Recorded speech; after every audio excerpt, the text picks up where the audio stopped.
Professor Nisar Ahmad Ansari साहब, अशफाक उमर साहब और सभी हाज़रीन तलबा असतिज़ा,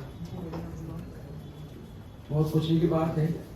मैं इत्तेफाक से यहाँ आया हुआ था तो आपने फरमाया वली अहमद साहब ने कि खुदरंग फाउंडेशन और असबाब पब्लिकेशन की तरफ से बहुत ही शानदार जो है जश्न उर्दू का प्रोग्राम मनाया जा रहा है, जिसमें हम तलबा असतिज़ा और उर्दू के जो खादिमीन हैं उनका इजाज़ फरमाएंगे। तो मुझे बेइंतहा खुशी हुई और मैं भी अपनी 2 किताबें अपने साथ लाया, उसका भी आपने इजरा कराया, इसका तो बहुत बहुत शुक्रिया। जो मेरी पहली किताब है वो कश्मीर में छपी है और दूसरी किताब बाल साहित्य अकादमी जयपुर से शाये हुई है। इस तरह मेरी खुशनसीबी है कि मेरी किताबों की उड़ाई भी यहाँ होगी और जितने भी मकालात पढ़े गए उस पर तबसरा तो सदर साहब फरमाएंगे।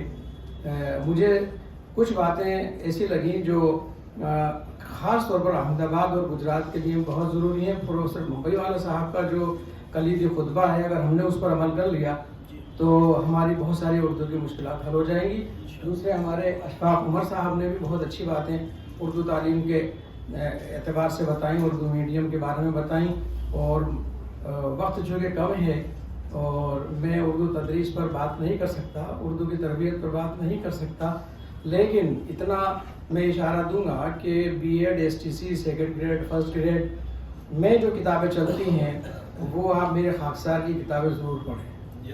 उर्दू दर्स व तदरीस मैंने यहाँ पिछली बार आया था तो बहुत सारी मैंने तक़सीम की थी और अभी भी मैं, आप अगर मुझे फ़ोन करेंगे तो मैं वो किताब आपको भेज सकता हूँ। वो हर उस्ताद के पास उर्दू के होना बहुत ज़रूरी है, उसमें टेक्निक दी गई है। और दूसरी बात उर्दू मीडियम स्कूलों की, प्रोफेसर साहब ने बयान किया, यहाँ पर उर्दू मीडियम स्कूलों की हालत बहुत खस्ता हाल है और यहीं नहीं बल्कि हिंदुस्तान में खस्ता हाल है और हमारे राजस्थान में भी वो नहीं है। उसके लिए तो हमें जिद्दोजहद करना पड़ेगी और उर्दू को अपने घर से हम नहीं निकालेंगे तब उर्दू बढ़ेगी। शुक्रिया।